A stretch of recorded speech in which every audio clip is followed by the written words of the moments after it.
पिता पितामहश्चैव तथैव प्रपितामहः मातामहः तत्पिता चैव प्रमातामहकादयः एते भवन्तु मे प्रीता प्रयच्छन्तु च मङ्गलम् ॐ समस्त पितृभ्यो नमः तर्पयामि।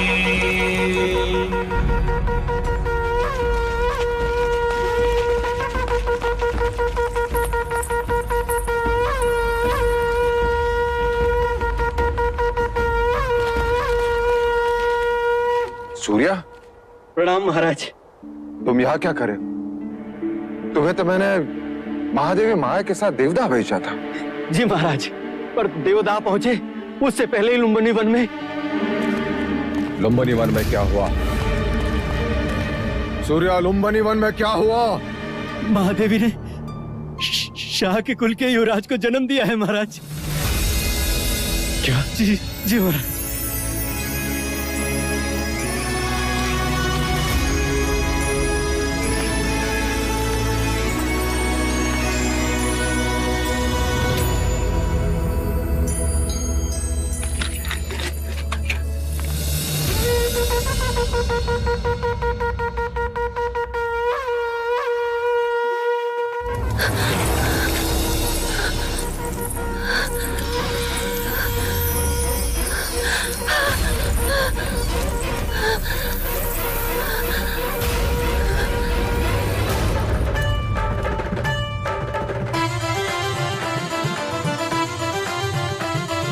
छोटे छोटे चरण उसके राजमहल में दौड़ेंगे, उसकी प्यारी किलकारी राजमहल में गूंजेगी।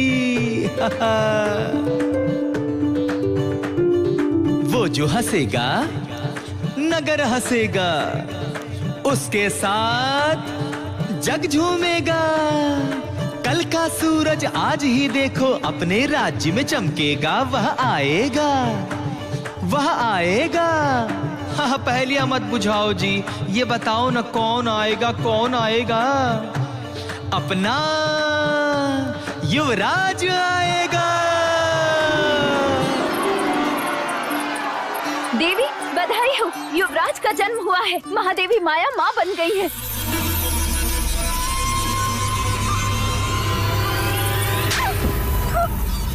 ऐसा समाचार सुनाने से पहले मार क्यों ले गई? जाओ यहाँ से, मुंह काला कर अपना। ये समाचार देकर तुमने बड़ा उपकार किया है मुझ पर सूर्या।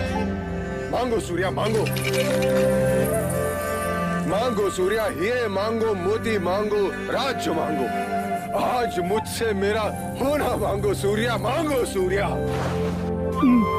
नहीं नहीं महाराज, मेरे घर भी पुत्र पैदा हुआ है।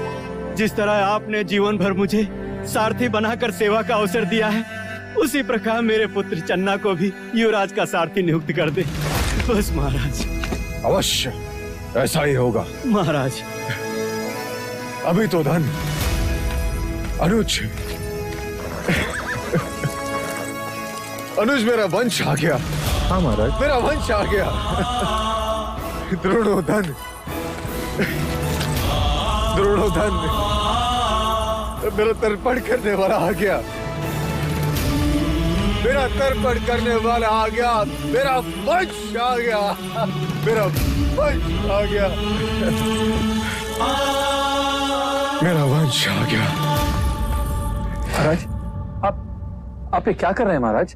मनुष्य निराशा के समाचार सुनकर इस प्रकार बैठ जाते हैं, परंतु ये तो प्रसन्नता का समाचार है। हाँ अनुज, इतने प्रसन्नता का समाचार है कि हृदय इसका भार सहन नहीं कर पा रहा है। अनुज,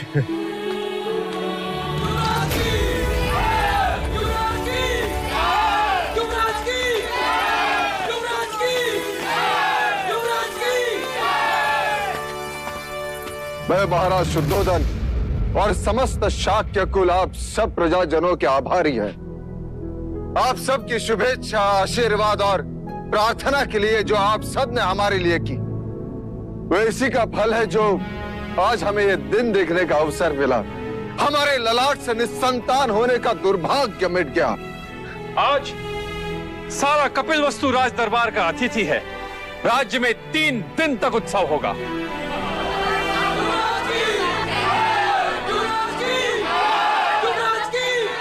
हमारे लुम्बिनी बन जाने का प्रबंध कर। अब एक क्षण भी युग की तरह लगता है। कैसे होगा वो मेरे जैसा या माया जैसा? चलो अनुज।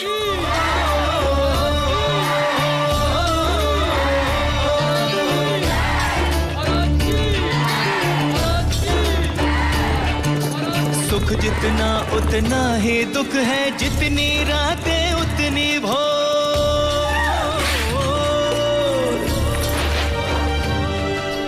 कहीं खुशी आनंद उल्लास है, कहीं है दुख की घटा घन घोर, कहीं है दुख की घटा घन घोर। छोटी महादेवी, लगता है हमें शीघ्र देवता पहुंच जाना चाहिए। देवता नहीं, प्रजापति। मेरी इच्छा कपिलवस्तु जाने की है। ऐसा ही होगा दीदी, हम कपिलवस्तु ही जाएंगे। मैं सारा प्रबंध करके आता हूँ। नहीं प्रजापति, मैं अकेले कपिलवस्तु नहीं जाऊंगी। मैं कुछ समझी नहीं। मैं महाराज के साथ कपिलवस्तु जाऊंगी। महाराज? किंतु महाराज तो कपिलवस्तु के द्वार पर हमारी प्रतीक्षा कर रहे होंगे। नहीं, समाचार मिलते ही वो कपिलवस्तु से निकल चुके होंगे।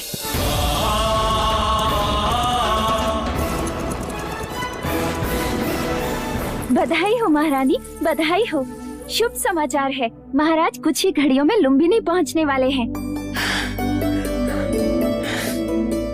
दीदी, तुम केवल महाराज की अर्धांगिनी ही नहीं, उनके हृदय की गति और उनके मस्तिष्क की सोच भी हो।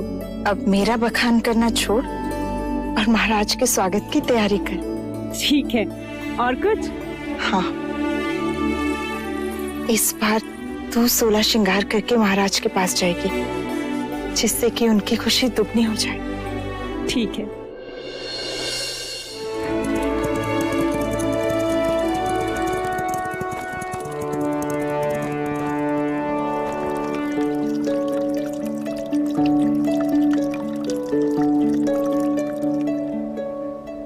महाराज को संतान के सौभाग्य की बधाई हो। अब इन औपचारिकताओं को छोड़ो और उस सत्य को दिखाओ जो इतने बरसों से मेरे सपनों में भेष बदलकर मुझे सताता रहा है। युवराज कहाँ है? महादेवी कहाँ है? रुकिए, कहते हैं घर पे संतान आने से पूरे घर की आयु छोटी हो जाती। आज हमें भी आपसे हट करने का मन हो रहा है। पहले उपहार दीजिए, फिर भीतर जाने देंगे। अभी मेरे पास तुम्हें देने के लिए कुछ नहीं है, केवल वचन के। मैं तुम्हें वचन देता हूँ, जब चाहो जो चाहो मांग लेना, मैं मना नहीं करूंगा।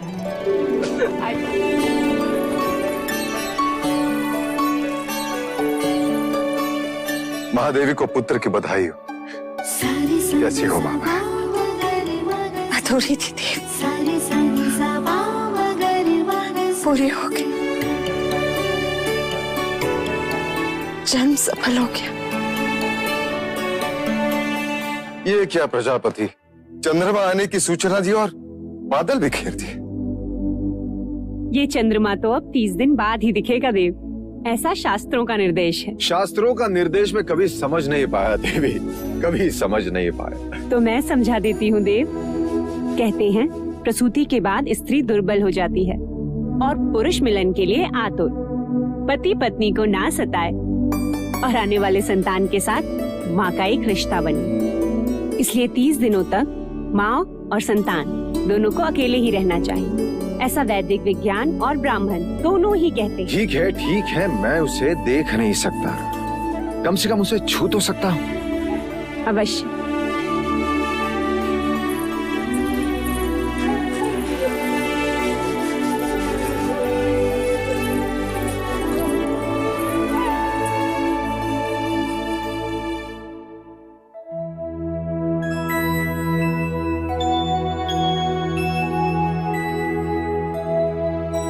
क्या देख रहे हैं देव? ब्राह्मण हथेली देखकर रेखाएं पढ़ता है, वैश्य उंगलियां देखकर ये सोचता है कि टके गिन पाएगा कि नहीं। परंतु क्षत्रिय अपने बालक की कलाई देखता है प्रजापति। क्या इन हथेली में तलवार थामने की शक्ति है या नहीं? आपका पुत्र है देव, सारे संसार को जीत ही लेगा। तथास्तु। तथास्तु।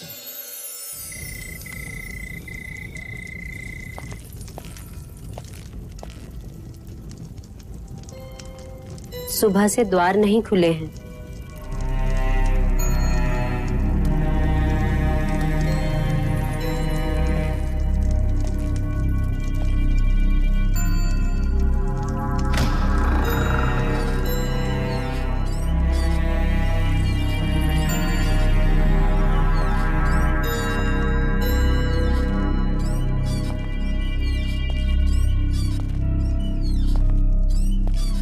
मंगला, मंगला। बधाई लेने और देने से समय मिल गया मंझले राजा को, जो अब पूछने आए हो। ये क्या कह रही हो मंगला? तुम मुझसे बधाई लेने आए हो।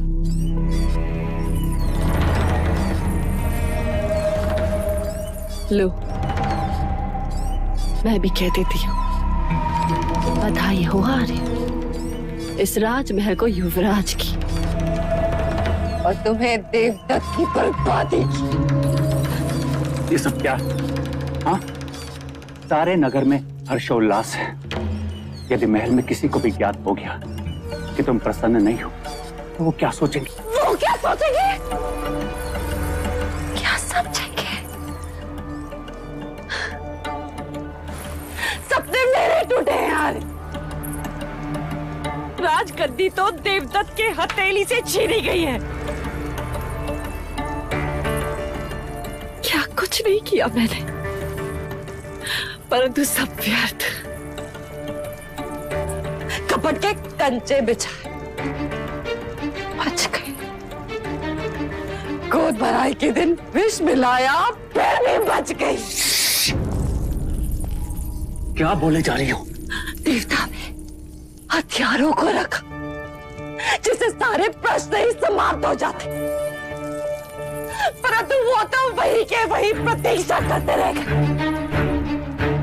और तुम बुद्धि में हमारे दुर्भाग्य ने जन्म ले ही लिया।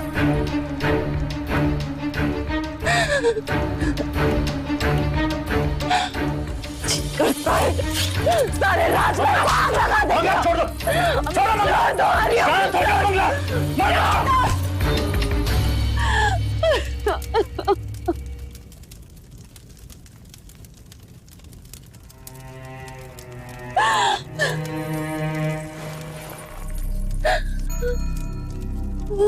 संयम से काम लो मंगला। मशाल से केवल महल जलेगा, हमें अपने दुर्भाग्य को जलाना है। इस आग को संभालना होगा।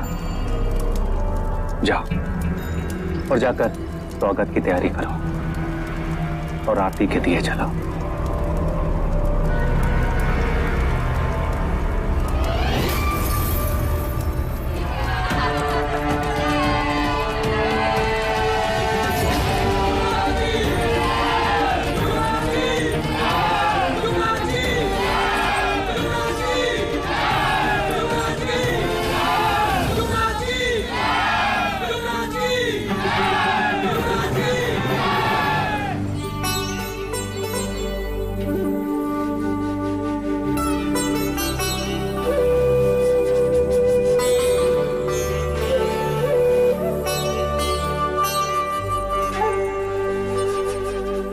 स्वागत है आपका महादेवी माया। देवी प्रजापति, लाइए युवराज को मुझे दीजिए।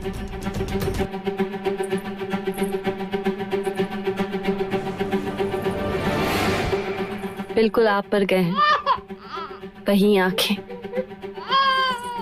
वही बाल। मैंने भी महादेवी से यही कहा था, इतने सुंदर है कि।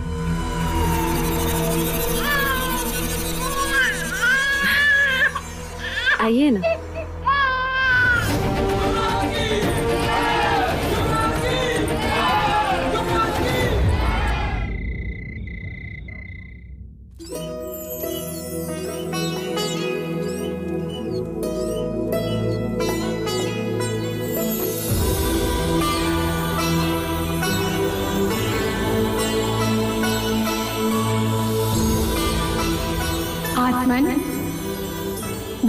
की सृष्टि पर जिस हेतु पाप का आगमन हुआ था वो पूर्ण हुआ। आइए। नहीं, अभी कहाँ पूर्ण हुआ? अभी तो बहुत सारे कार्य शेष हैं। हमें सारे संसार के सामने अपने पुत्र को पहचान देनी है। नहीं नहीं नहीं। दीदी, दीदी, क्या हुआ दीदी? क्या हुआ?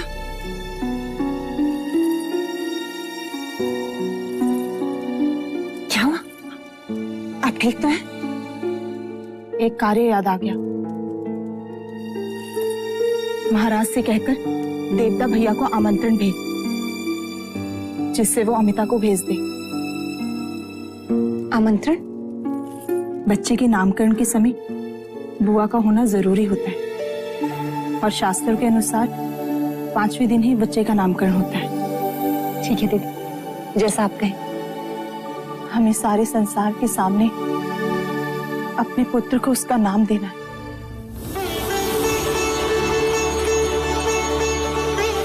देवदत्त, बोलो माँ। माँ, महादेवी, महादेवी, अमिता दीदी आ गई।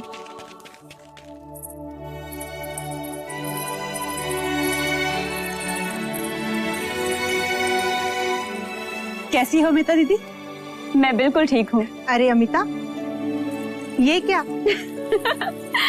क्या करूँ, पूरा देवदा अपने पेट में लिए घूम रही हूँ, पर आपने तो कपिल वस्तु का भार उतार दिया। अब मैं अपने दिन गिन रही हूँ। लेकिन अमिता दीदी, ये सब क्या है? ये तुम्हारे लिए नहीं है, युवराज के लिए है। अच्छा, तो पहले युवराज का चेहरा तो देख लो। आओ। एकदम तुम पर गया है माया, पर देखना पराक्रमी तो ये मेरे भाई शुद्धोदन जैसा ही होगा। लेकिन अमिता दीदी, एक बात बताइए, आप इसे भतीजा कहेंगी या फिर भांजा? हाँ अमिता, ये पहेली तो है। मैं समझी नहीं, भतीजा और भांजा दोनों कैसे हो सकते हैं?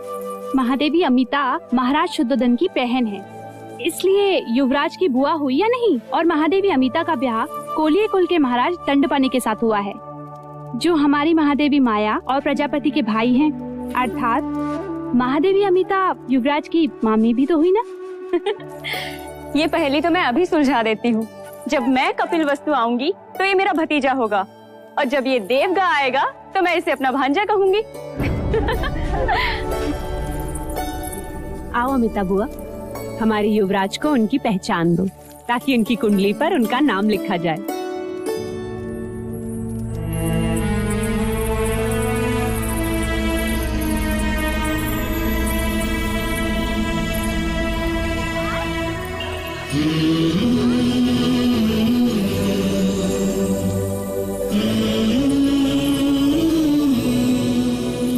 सिद्धार्थ, सिद्धार्थ, सिद्धार्थ,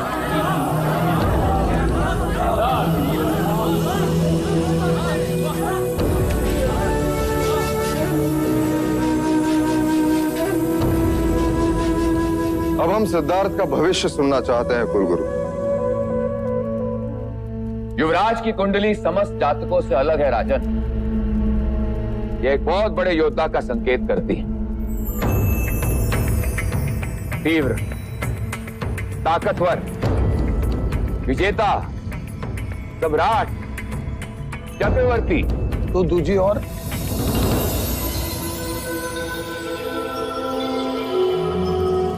हम केवल उसके सम्राट होने का भविष्य सुनना चाहते हैं। ही राजन, हम युवराज को सम्राट ही बनाएंगे। राजन, युवराज का नाम सिद्धार्थ है और गोत्र गौतम। हम इन्हें सिद्धार्थ गौतम के नाम से ही जानेंगे। केवल सिद्धार्थ गौतम नहीं, सम्राट सिद्धार्थ गौतम। सम्राट सिद्धार्थ गौतम की, सम्राट सिद्धार्थ गौतम की, सम्राट सिद्धार्थ गौतम की, सम्राट सिद्धार्थ गौतम की, सम्राट सिद्धार्थ गौतम की।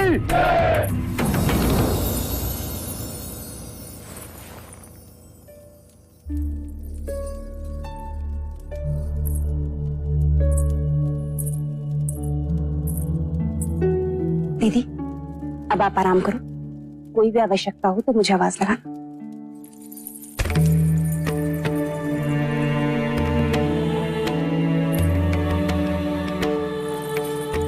हाँ दीदी,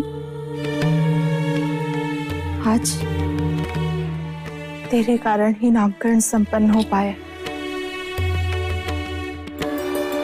मेरी इच्छा पूरी हुई। वैसे तो इच्छाओं का अंत नहीं होता। हर माँ की इच्छा होती है